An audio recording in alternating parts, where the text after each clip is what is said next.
ये देखें कैसे घास खा रहे हैं, कैसे सब्ज़ धनिया और घास खा रहे हैं। बड़े शौक से ये खाते हैं।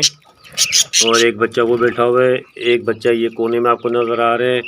और वो मादी अपने बच्चों के साथ बैठी हुई है अंदर, और ये मादी भी अपने बच्चों के साथ बैठी है अंदर, वो भी बच्चों के साथ बैठी है अंदर, एक इसमें बैठी है।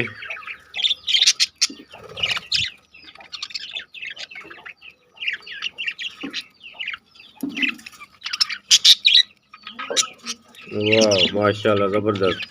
बहुत ही शौक से ये आते हैं। वो देखें दोस्तों, मादी अपने बच्चे के साथ अंदर बैठी है।